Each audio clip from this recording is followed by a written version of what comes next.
Selamat datang kembali di Era Entertainment. Selamat datang kembali di Golden Cross Playlist. Seperti biasa hari ini kita akan melanjutkan review saham part yang ke-403. Namun sebelumnya bagi teman-teman yang mungkin belum subscribe channel YouTube ini, sekali lagi jangan lupa tekan tombol subscribe, nyalakan lonceng notifikasinya agar teman-teman tidak pernah ketinggalan informasi-informasi terbaru dari channel ini. Di part yang ke-403 kali ini kita akan kembali mereview 6 saham, di mana saham SNLK, PPRO, MCOR, NIKL, Japfa, dan saham PNBN. Sebelum kita melanjutkan untuk mereview ke-6 saham tersebut, maka kita seperti biasanya kita akan meng-highlight pergerakan dari indeks harga saham gabungan, di mana secara daily hari ini indeks cukup meyakinkan ya, dari pagi naik perlahan, kemudian sempat ke level 6.647, kemudian berhenti di jeda sesi pertama.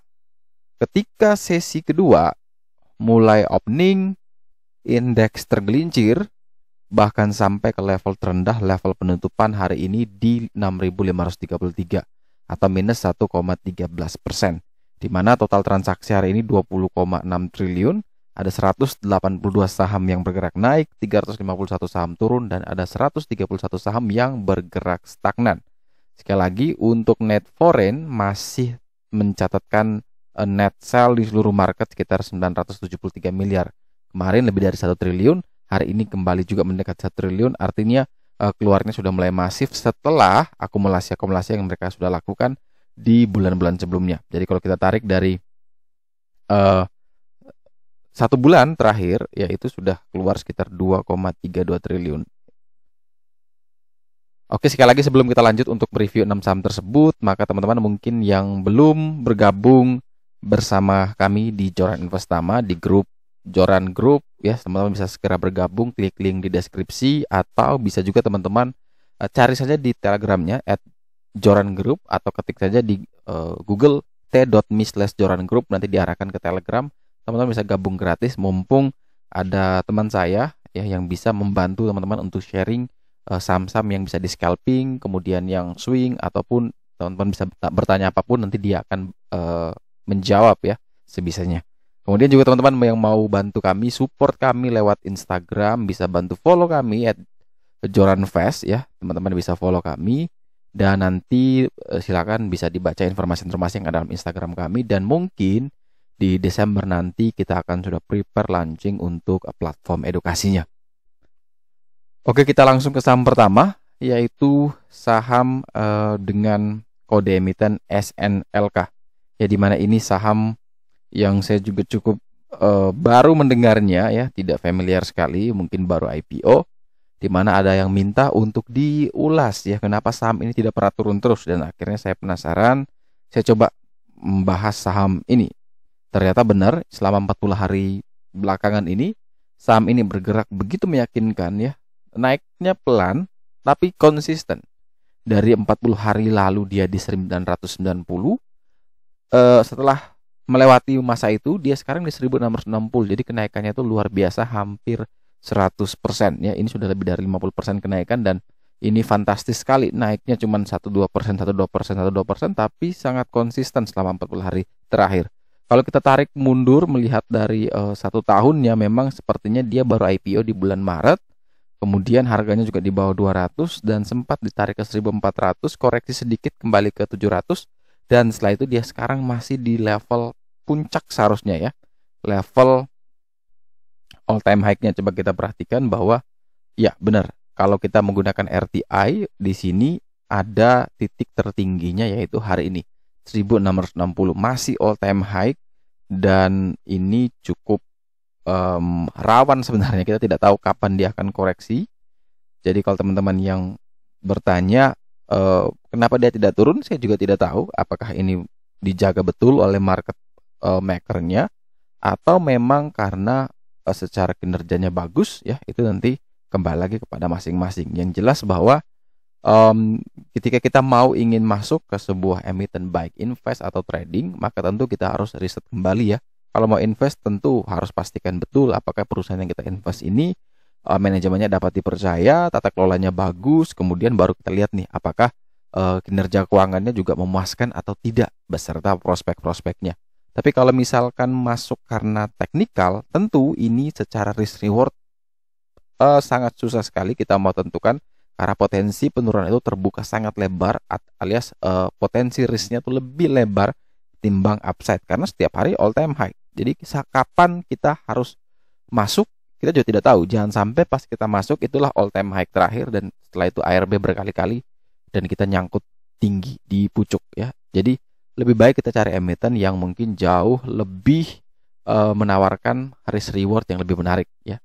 Bukan berarti bahwa yang saham yang sudah terbang tinggi tidak bisa naik lagi, tetapi kita tidak bisa menemukan yang namanya risk reward yang menarik lagi untuk di saham ini. Jadi kalau bertanya kepada saya tentu tidak akan masuk emiten-emiten seperti ini. Saya akan mencari yang menawarkan potensi upside-nya besar, namun harga saat ini sedang berada di level support terkuatnya. Itu mungkin jauh lebih menarik untuk saya. Next kita punya saham PPRO, di mana ini ada yang minta diulas kembali. Ini mungkin saham andalannya ya. Sampai sini MCOR juga selalu. Dan itu bagus ya. Dia bertanya terus, itu bagus. Pak Michael, terima kasih. Karena itu artinya dia mengupdate terus saham-saham yang dia punya. Mungkin masih ada sampai saat ini. Atau mungkin dia main tektokan, bisa jadi. Tapi kalau di harga PPRO saat ini 69, tentu ini masih belum terlalu menarik. Ya sedikit lagi karena dia masih berada di bawah PBL. Dan ini kalau bisa breakout dari 70 ya tentu kita bisa beli. Cut loss-nya kurang lebih di 66 atau bisa pasang juga di 67. Tapi kalau selama dia belum melewati 70, lebih baik kita wait and see. Kita jangan entry dulu di saham PPRO ini. Tapi ketika dia bisa melewati 70, kita langsung prepare cut loss di level 6667. Dan kalau memang itu masih bisa bertahan, maka potensi itu terbuka lebar ya, bisa sampai ke level PBH atau resistannya 75 dan bisa juga menuju 40 hari harga tertinggi di 80. Ini yang saya bilang apa kalau misalkan dia bisa breakout dari 70, artinya risk rewardnya menarik. Kenapa? Karena dari 70 menuju 75 itu ada 5 poin. Kemudian kita tinggal batasi risikonya, bisa di 66. Oke, itu kurang lebih ada berapa? Ada 4 poin. Atau di 67 ada 3 poin. Atau cut loss di 68 ada 2 poin. Jadi kita sendiri yang bisa atur risikonya. Seberapa besar risiko yang bisa kita terima, itulah yang kita atur. Target kita yaitu minimal sampai ke 75 sampai ke resisten. Jadi selalu diingat baik-baik bahwa yang kita batasi itu adalah risiko. Profit jangan dibatasi. Biarkan profitnya semaksimal mungkin dengan cara ya kita update trailing stop saja, dikawal dengan trailing stop sampai maksimal. Tapi namanya risiko, cut loss, kita pasang stop loss itu tidak bisa ditolerir ya. Kalau kita sudah tetapkan seperti itu dengan alasan-alasan yang sudah kita punya dan itu menurut kita itu alasan yang logis, maka tentu kita harus menerapkan plan tersebut ya. Kita harus disiplin dengan trading plan-nya. Biar apa? Biar nanti ketika harga saham itu berbalik tidak bergerak sesuai dengan yang kita mau, sesuai dengan yang harapan kita, tentu kita tidak mengalami kerugian yang lebih besar. Walaupun kadang memang harus diakui bahwa ketika setelah habis cut loss dia malah terbang. Itu sering terjadi, tapi kita bukan fokus ke sana lagi. Karena tugas kita adalah bagaimana kita meminimalisir resiko. Entah nanti habis kita cut loss dia terbang lagi, tentu kita harus prepare untuk kembali beli. Kalau memang ternyata dia bisa breakout kembali level resisten yang mana sebelumnya itu sebagai support terkuat. Jadi kita bisa menyesuaikan sesuai dengan kondisi yang terjadi di market. Tapi bukan berarti kita menebak-nebak nih. Ini nanti kalau saya jual malah dia terbang. Tapi kalau saya tidak jual nanti dia malah lebih turun lebih dalam. Nah itu yang tidak perlu kita pikirkan. Yang terpenting adalah plan kita buat, plan kita terapkan, dan itu semua harus teman-teman buat jurnal ya, biar teman-teman bisa melihat kira-kira kesalahan kita di mana. Apakah saya harus menambah lebar stop loss-nya atau manajemennya kita atur yang lebih baik lagi. Nah ini bisa dilihat dengan yang namanya jurnal trading. Kalau dilihat dari sisi broker summary jelas ini menarik baik volume maupun structure ya, tinggal tunggu breakout maka potensi ke 75 itu terbuka sekali buat saham PPRO. Next kita punya saham MCOR di mana Bank Cina Construction Bank ini ditutup minus 0,79 dan closing di 126. Di mana ini merupakan closing terendah, dia sempat juga ke 129 namun sayang sekali dia tidak mampu untuk ditutup minimal sama dengan 127 karena ini adalah level support terkuat. Artinya sekarang sudah jebol level support PBL yang mana artinya di kondisi saat ini lebih baik kita wait and see. khusus bagi yang belum punya barang ya. Kalau yang sudah punya barang terlanjur ya bisa cut loss di 124, 125 mungkin bisa dipasang untuk cut loss atau disesuaikan dengan preferensi masing-masing.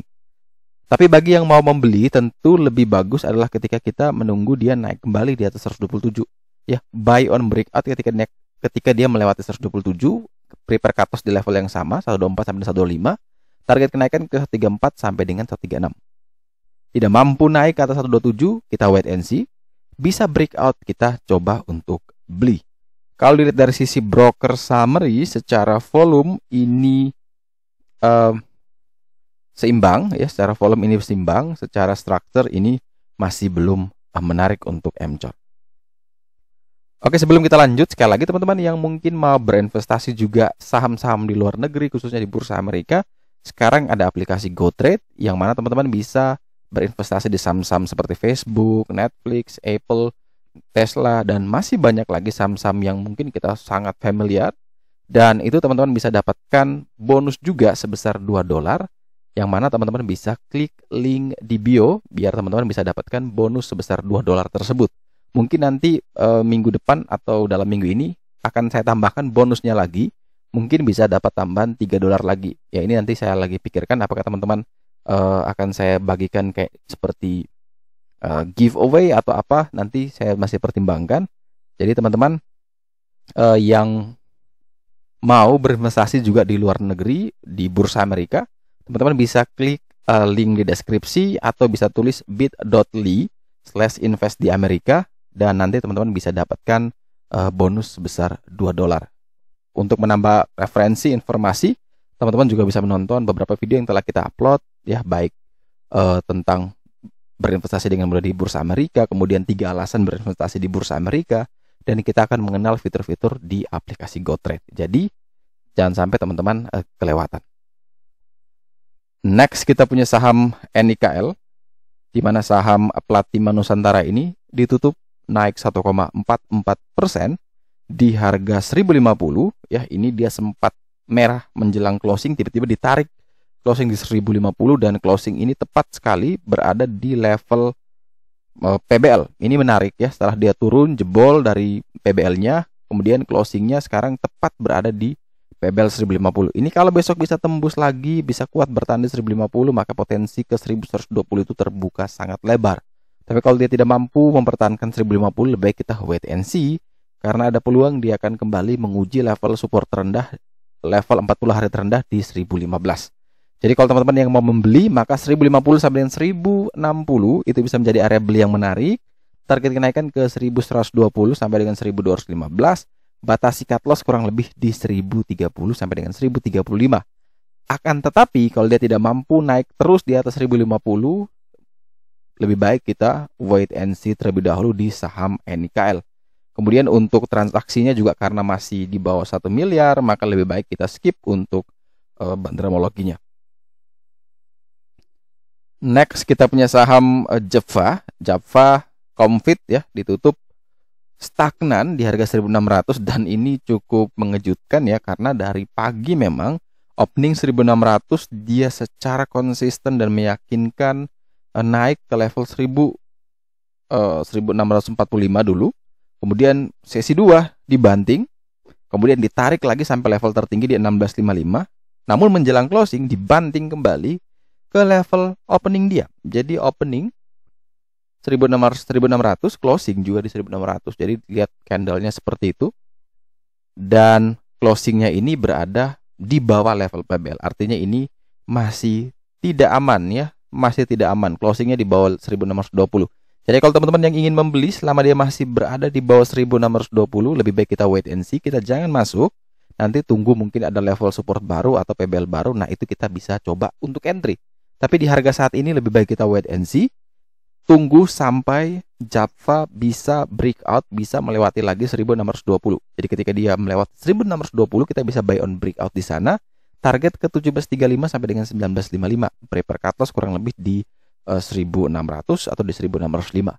Tapi sekali lagi, kalau memang dia tidak mampu tembus, ya lebih baik kita wait and see terlebih dahulu.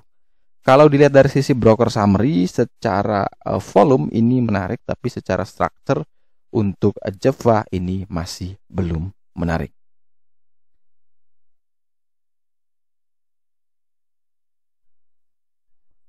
Dan saham terakhir tadi yang kita bahas itu adalah PNBN. Kita coba ambil dulu PNBN-nya. Ini sekaligus teman-teman yang mungkin mau bergabung di The Golden Cross, ini kita bisa ketik ya secara mau kita mau ambil saham apa saja bisa, tanpa perlu kita tarik garis lagi. Ya kalau yang mau mendaftar silakan hubungi saya juga bisa di link yang ada di deskripsi. Saya salah satu tim yang membantu untuk mempromosikan The Golden Cross. Oke, ini kita saham terakhir ya adalah PNBN. Di mana PNBN ini saya ambil karena dia masuk ke dalam The Golden Cross Demand Alert, di mana ini adalah saham-saham yang dekat dengan support baik di atas maupun di bawah. Dan kita lihat sendiri bahwa ini setelah mengalami penurunan, kemudian dia mencoba untuk naik ya. Namun sayang memang kenaikan itu masih belum bisa untuk melewati 765 ya. Ini sedikit lagi sebenarnya kalau memang dia mampu untuk bisa ya melewati 765, maka tentu itu bisa menjadi pilihan kita untuk membeli emiten ini. Selama dia belum mampu melewati 765, lebih baik kita wait and see. Lebih baik kita jangan dulu memasukkan uang kita atau membeli di saham PNBN.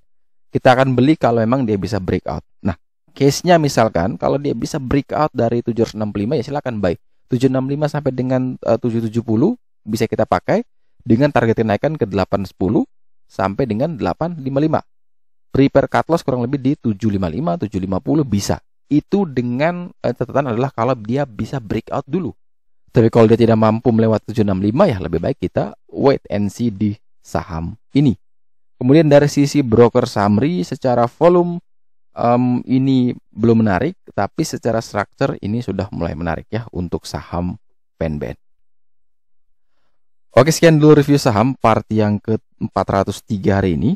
Terima kasih banyak teman-teman yang telah setia menonton. Sekali lagi jangan lupa like, subscribe, dan share agar semua informasi yang dalam video ini berguna, bermanfaat, dan tentunya bisa menjadi panduan trading di keesokan harinya. Sekali lagi terima kasih banyak. Sampai jumpa dan semoga membantu.